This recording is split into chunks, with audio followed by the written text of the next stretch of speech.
കടന്നിരിക്കുകയാണ് രാജ്യം 91 ലോക്സഭാ മണ്ഡലങ്ങളിൽ ഇന്ന് പോളിംഗ് നടക്കുകയാണ് 20 സംസ്ഥാനങ്ങളിൽ നിന്നായി ഒപ്പം തന്നെ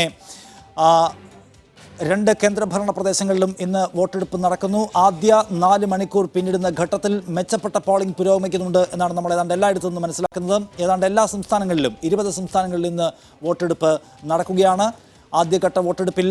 ആദ്യ 3 മണിക്കൂർ പിന്നിടുമ്പോൾ പല സ്ഥലത്തും നല്ല പ്രതികരണമുണ്ട് അതേസമയം ആന്ധ്രയിൽ 1800 ബൂത്തുകളിൽ പോളിംഗ് തുടങ്ങാൻ വൈകി എന്ന പ്രശ്നമുണ്ടായിരുന്നു പോളിംഗ് മെഷീനുകൾക്കുള്ള പ്രശ്നമായിരുന്നു അത് ആന്ധ്രാപ്രദേശ് അരുണാചൽ പ്രദേശ് സിക്കിം ഒഡീഷ എന്നീ സംസ്ഥാനങ്ങളിലെ നിയമസഭകളിലേക്കുള്ള വോട്ടെടുപ്പും ഇന്ന് നടക്കുന്നുണ്ട് എന്നത് ശ്രദ്ധേയമായ കാര്യമാണ് വിഘടനവാദികൾ ഹർത്താൽ പ്രഖ്യാപിച്ചിട്ടുള്ള സാഹചര്യത്തിലാണ് ജമ്മു കശ്മീരിൽ 2 മണ്ഡലങ്ങളിൽ ഇന്ന് വോട്ടെടുപ്പ് നടക്കുന്നത് പൂഞ്ച് മേഖലയിലെ പോളിംഗ് ബൂത്തുകളിൽ വോട്ടിംഗ് യന്ത്രങ്ങളിലെ കോൺഗ്രസ് സ്ഥാനാർത്ഥിയുടെ ബട്ടൺ പ്രവർത്തിക്കുന്നില്ല എന്ന് ഒമർ അബ്ദുള്ള ട്വീറ്റ് ചെയ്തിരുന്നു അങ്ങനെ ഒരു പ്രശ്നം തുടക്കത്തിൽ അവിടെ ഉണ്ടായിരുന്നു ആന്ധ്രയിൽ വോട്ടിംഗ് യന്ത്രം തകരാറിലായതിനാൽ 1800 ബൂത്തുകളിൽ വോട്ടെടുപ്പ് തുടങ്ങാനായില്ല എന്ന കാര്യം നേരത്തെ ചൂണ്ടിക്കാണിച്ചു ഛത്തീസ്ഗഡിലെ ഒരു പോളിംഗ് ബൂത്തിൻ്റെ തൊട്ടടുത്ത് കുഴിബോംബ് സ്ഫോടനമുണ്ടായി വലിയ അത്യാഹിതമൊന്നും ഇതിനകം റിപ്പോർട്ട് ചെയ്യപ്പെടുകയും ചെയ്തിട്ടില്ല അങ്ങനെ ആദ്യഘട്ട വോട്ടെടുപ്പ് ആദ്യ 3 മണിക്കൂർ പിന്നിടുകയാണ് രാജ്യം അടുത്ത 5 വർഷക്കാലം എന്തായിരിക്കണം ഭരണതലത്തിൽ രാജ്യത്തിൻ്റെ തലവിധി എന്ന് തീരുമാനിക്കാനുള്ള നിർണായകമായ വോട്ടിംഗ് ഘട്ടത്തിലേക്ക് കടന്നിരിക്കുന്നു രാജ്യമെന്നാണ് 91 മണ്ഡലങ്ങളിലെ വോട്ടെടുപ്പ് നമുക്ക് ആദ്യം പോവേണ്ടത് യു പിയിൽ നിന്ന് കിക്കറാഷ് തത്സമയം ചേരുന്നു ഒപ്പം തന്നെ പി പി ജസീം ഡൽഹിയിൽ നിന്ന് വടക്ക് കിഴക്കൻ സംസ്ഥാനങ്ങളിലെ വിശദാംശങ്ങളാണ് നമുക്ക് വേണ്ടത് തെലങ്കാനയും മഹാരാഷ്ട്രയും വിശദാംശങ്ങൾ നൽകാൻ ഇർഷാദ് പടന്ന തത്സമയം ഒപ്പം ആന്ധ്രാപ്രദേശിൻ്റെ വിവരങ്ങളുമായി മനേഷ് മൂർത്തിയും 4 കേന്ദ്രങ്ങളിൽ നിന്നുള്ള റിപ്പോർട്ടർമാർ തത്സമയം ചേരുകയാണ് 0 ഓവറിൽ ആദ്യം ടി കെ റാഷിദ് എങ്ങനെയാണ് യു പിയിലെ ഇപ്പോഴത്തെ പോളിംഗ് നില ആദ്യ 4 മണിക്കൂർ പിന്നിടുമ്പോൾ വലിയ തോതിലുള്ള പ്രതികരണം ആളുകളുടെ ഭാഗത്തുനിന്നുണ്ടോ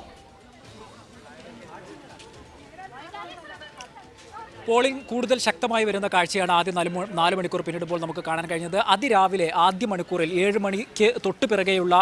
സമയങ്ങളിൽ വളരെ ശക്തമായ പോളിംഗ് കണ്ടിരുന്നു പിന്നീടുള്ള 2 മണിക്കൂറുകളിൽ പോളിംഗ് കുറഞ്ഞു എന്നാൽ ഇപ്പോൾ പോളിംഗ് വീണ്ടും ശക്തമാകുന്ന കാഴ്ചയാണ് നമുക്ക് കാണാൻ കഴിയുന്നത് ഗാസിയാബാദിൽ അതായത് ഉത്തർപ്രദേശിലെ ഇപ്പോൾ തെരഞ്ഞെടുപ്പ് നടക്കുന്ന 8 മണ്ഡലങ്ങളിലൊന്നായ ഗാസിയാബാദിലെ ഒരു മണ്ഡലത്തിലെ പോളിംഗ് ബൂത്തിലാണ് ഞാനിപ്പോൾ നിൽക്കുന്നത് ഇവിടെ നമുക്ക് ഭേദപ്പെട്ട പോളിംഗിൻ്റെ കാഴ്ച ദൃശ്യങ്ങളിൽ പ്രകടമാണ് വോട്ടർമാർ താരതമ്യേന കുറവാണ് എങ്കിൽ പോലും ഭേദപ്പെട്ട പോളിംഗിൻ്റെ ഒരു കൃത്യമായ സന്ദേശം തന്നെയാണ് ഒരു സൂചന തന്നെയാണ് ഇവിടുത്തെ കാഴ്ചകൾ നമുക്ക് നൽകുന്നത് ഈ രീതിയിൽ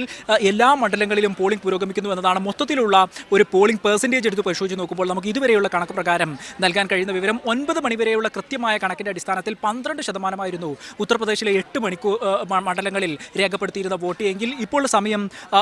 11 മണിയായിരിക്കുന്നു ഏകദേശം 10 മണിവരെയുള്ള കണക്ക് പ്രകാരം 20% ഈ പോളിംഗ് ഉയർന്നു എന്നുള്ളതാണ് നമുക്ക് ഇപ്പോൾ ലഭിക്കുന്ന വിവരം അതോടൊപ്പം തന്നെ തൊട്ടപ്പുറത്തുള്ള ബീഹാറിലെ 4 മണ്ഡലങ്ങളിലും പോളിംഗ് ശതമാനം ശക്തമായി ഉയർന്നതായി രേഖപ്പെടുത്തുന്നു 10 മണിയോടുകൂടി അവിടെ 18% പോളിംഗ് രേഖപ്പെടുത്തി എന്ന വിവരങ്ങളാണ് പുറത്തു വരുന്നത് ഇങ്ങനെ ഉത്തർപ്രദേശിലും ബീഹാറിലും ഒക്കെയായി വളരെ ശക്തമായ പോളിംഗ് ആണ് വളരെ നിർണായകമായ മണ്ഡലങ്ങളുള്ള കേന്ദ്രങ്ങളാണിവ ഇവിടെ ശക്തമായ പോളിംഗ് ആണ് ഈ തെരഞ്ഞെടുപ്പിൽ രേഖപ്പെടുത്തുന്നത് വോട്ടർമാരുടെ ഒഴുക്ക് തന്നെ നമുക്ക് ഇപ്പോൾ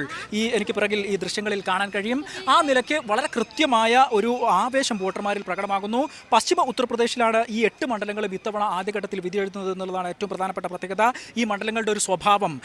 രാജ്യത്തിൻ്റെ രാഷ്ട്രീയ ഭാവി തന്നെ നിർണ്ണയിക്കുന്ന ട്രെൻഡ് രൂപപ്പെടുത്തിയ 2014 മണ്ഡലങ്ങൾ ഉൾക്കൊള്ളുന്ന മേഖലകളാണ് പ്രത്യേകിച്ച് മുസഫർ നഗർ ഉൾപ്പെടെയുള്ള മണ്ഡലങ്ങൾ മുസഫർ നഗറിൻ്റെ പ്രത്യേകത നമുക്കറിയാം 2013 അവിടെ കലാപം നടന്നിരുന്നു അതിനുശേഷമാണ് 2014 മാസങ്ങൾക്കകം പൊതു തെരഞ്ഞെടുപ്പ് നടന്നത് അന്ന് രൂപപ്പെട്ട ഒരു തരംഗം അതോടൊപ്പം തന്നെ നരേന്ദ്രമോദി വേവ് മോദി തരംഗം എന്ന് വിശേഷിപ്പിക്കപ്പെട്ട തരംഗം ഇവയെല്ലാം ചേർത്ത് കൃത്യമായി വോട്ടുകൾ ധ്രുവീകരിക്കപ്പെട്ട് ബി ജെ പിയുടെ പോക്കറ്റിലേക്ക് അല്ലെങ്കിൽ ബി ജെ പിയിലേക്ക് വോട്ടുകൾ പോകുന്ന ഒരു കാഴ്ച ഇതേ തുടർന്ന് പശ്ചിമ യു പിയിലെ 22-ൽ 20 മണ്ഡലങ്ങളും ബി ജെ പി പിടിച്ചെടുത്തു മൊത്തം യു പിയിലും ഹിന്ദി ഹൃദയ ഭൂമികളിലും അവർ നേട്ടം കൊയ്തു വോട്ട് കണക്കിൽ വളരെ ശക്തമായി മുന്നിലേക്ക് വരുന്ന ഒരു കാഴ്ച കണ്ടിരുന്നു എന്നാൽ ഇപ്രാവശ്യം സ്ഥിതിഗതികൾ രാഷ്ട്രീയ സാഹചര്യങ്ങൾ മാറിയ അവസ്ഥയിലാണ് ഇപ്പോൾ യു പിയിൽ തെരഞ്ഞെടുപ്പ് നടക്കുന്നത് ഉത്തർപ്രദേശിൽ